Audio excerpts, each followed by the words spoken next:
Hello everyone and welcome to this video. Today we will be doing the first chapter of Civics, which is the Indian Legislature. A legislature is a government body with the power to make, amend and repeal laws. Members of a legislature are summoned in a parliament to discuss important issues. This picture, as you can see, is the Sansad Bhavan or Parliament where the central legislature holds its meetings. India is a union of states. In India, we have government at two levels, the central and the state. The government at both these levels has three organs or branches. The legislature is the branch that makes new laws. The executive is the branch that gives effect to the laws. And the judiciary is the branch that makes sure everything happens according to the law. In this chapter, we shall study about the Indian legislature at the central and state level. Types of legislature. In India, there are two types of legislature. A bicameral legislature has two chambers or houses, an upper house and a lower house. A unicameral legislature has only one house. The central legislature, known as the parliament, is bicameral. It consists of the President of India and the two houses of parliament. Its lower house is called Lok Sabha. This is the lower house or Lok Sabha. It is also called House of the People. Its upper house is called Rajya Sabha or Council of States. The members of the two houses are called Members of Parliament or MPs.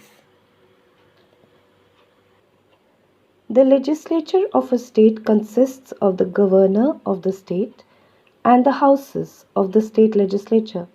It may be unicameral or bicameral. In a bicameral state legislature, the lower house is called the Vidhan Sabha or the Legislative Assembly. The upper house is called the Vidhan Parishad or the Legislative Council.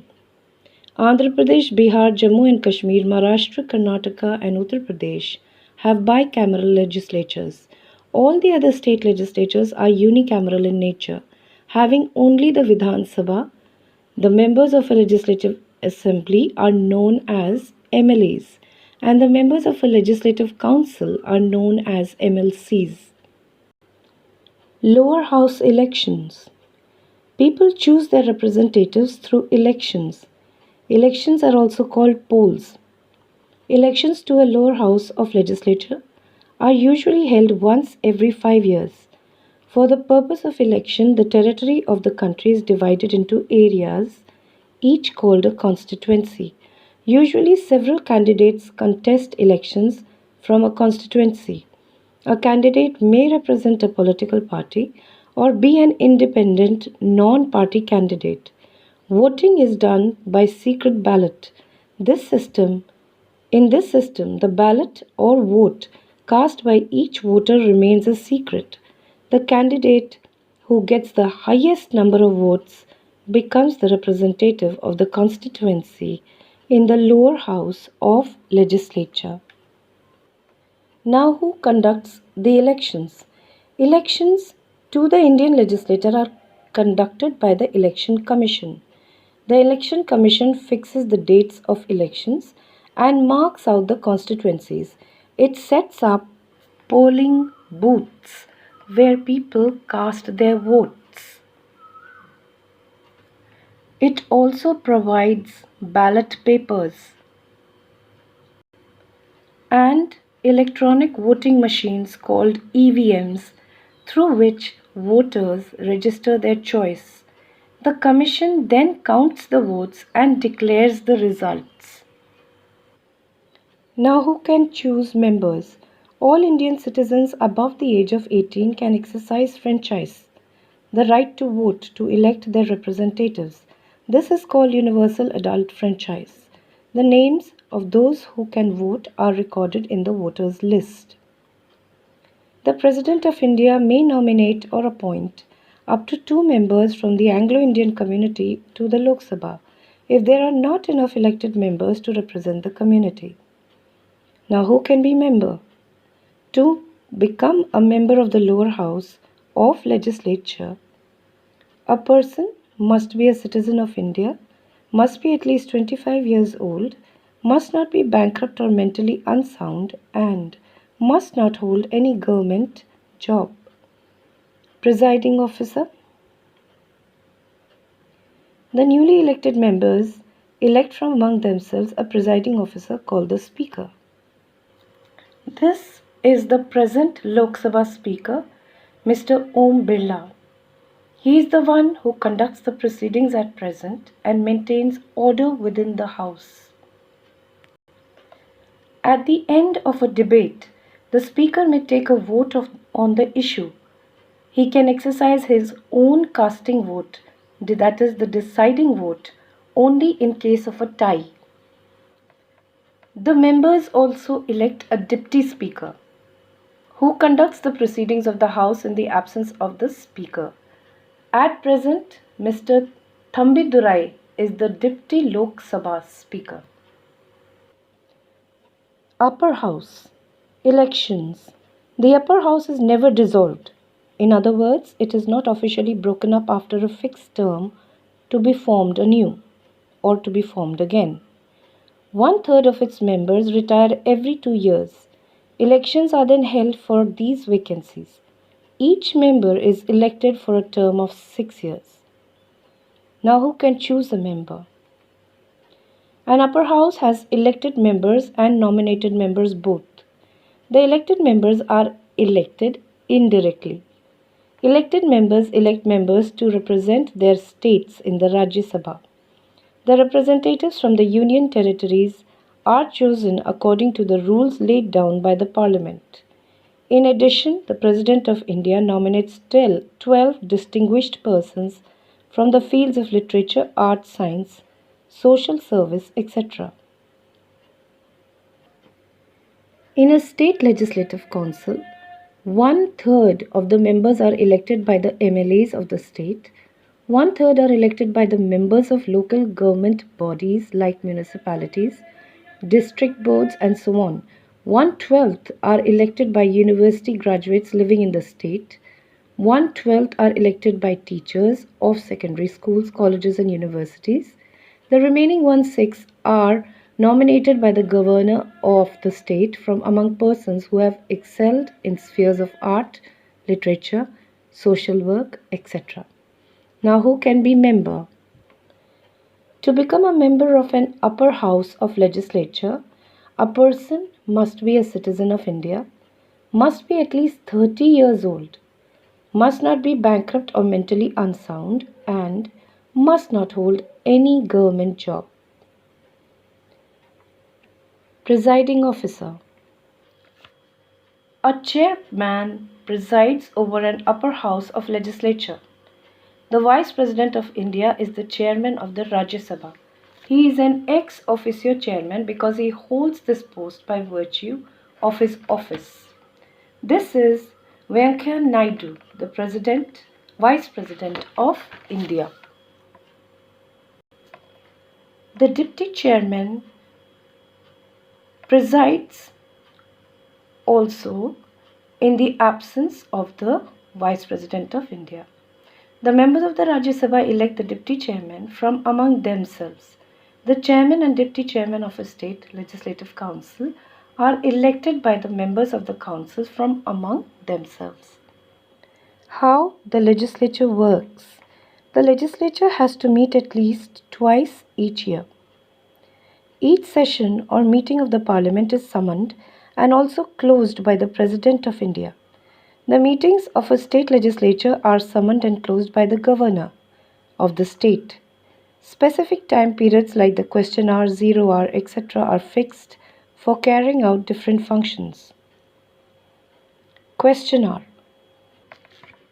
Usually, the legislature begins its day's work with the question hour.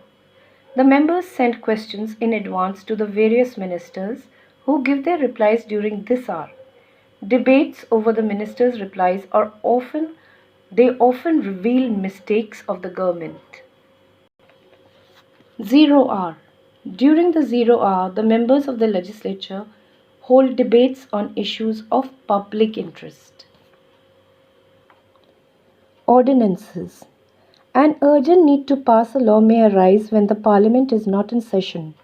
In such a situation, the president may issue an ordinance, which is an order carrying out the effect of a law. However, if the parliament after reassembling does not declare it to be valid within 6 weeks, the ordinance becomes invalid. The governor of a state can issue ordinance when the state legislature is not in session.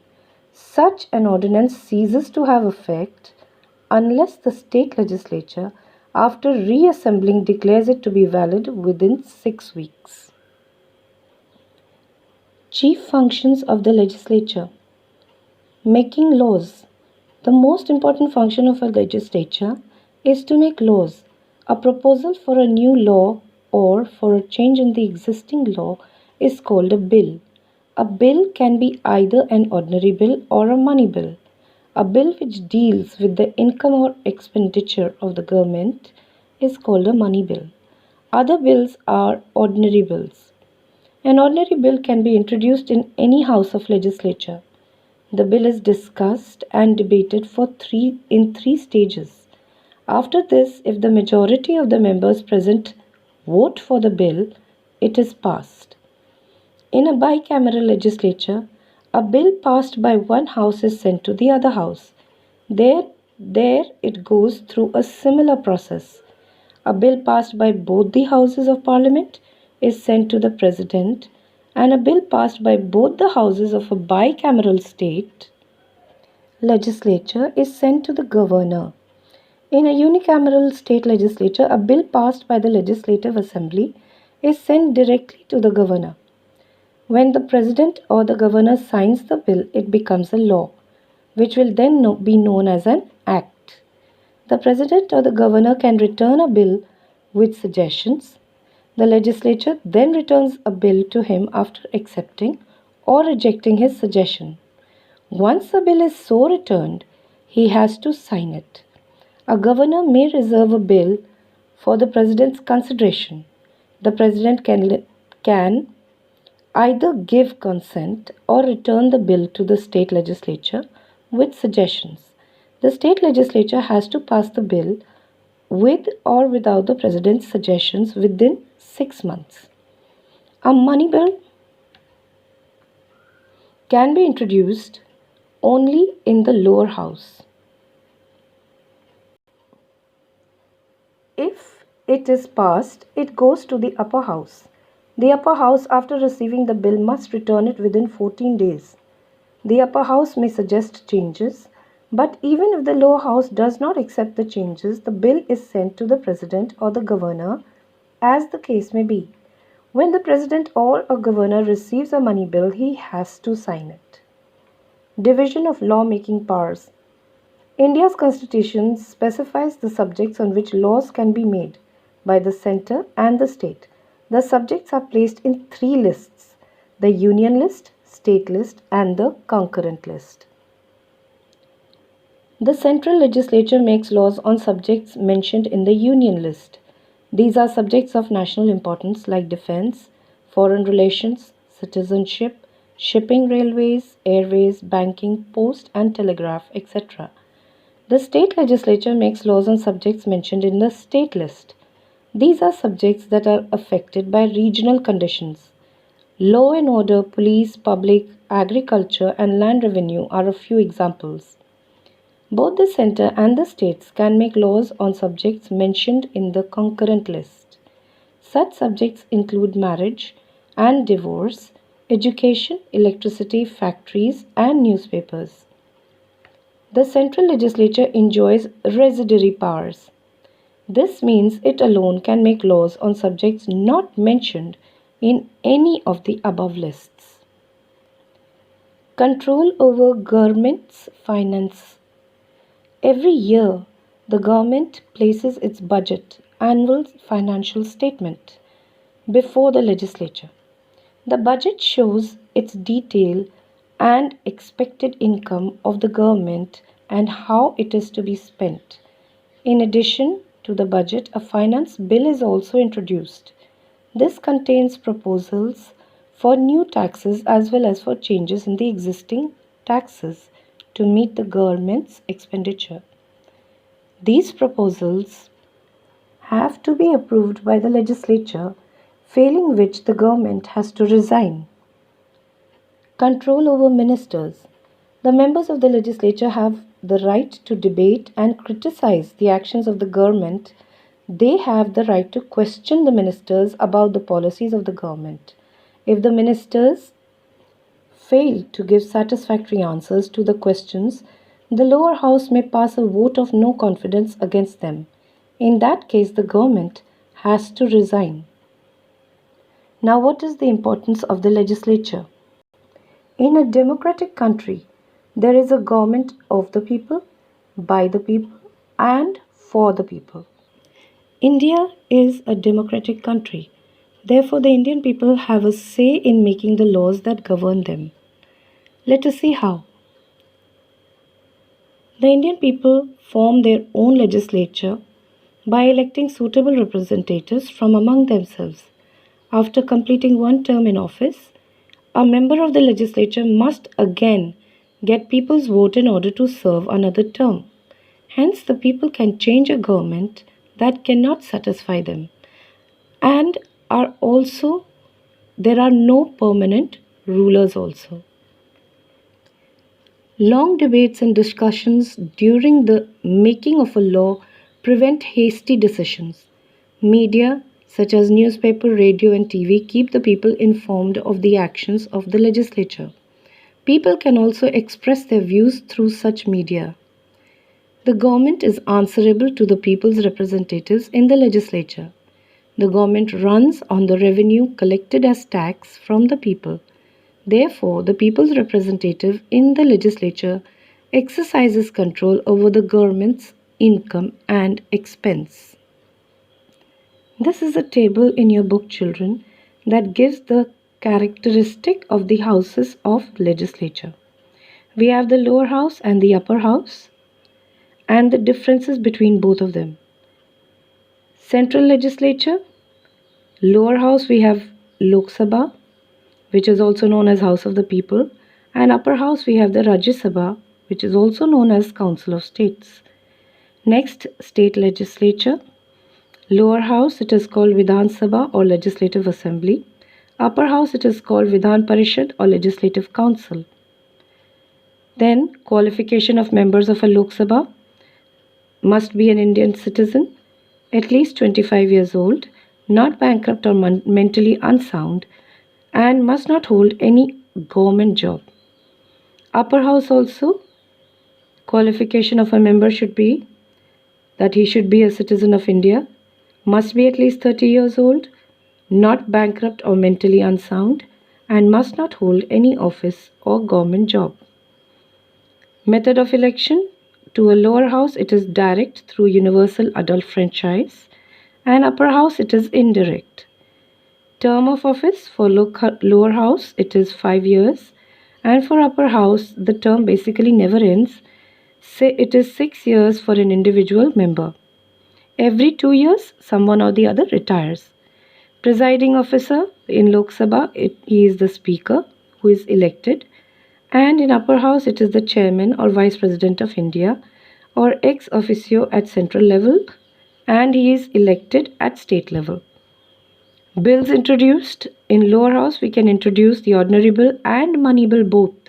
In upper house only the ordinary bill is introduced. I hope the lesson is clear to you, children. Thank you for watching.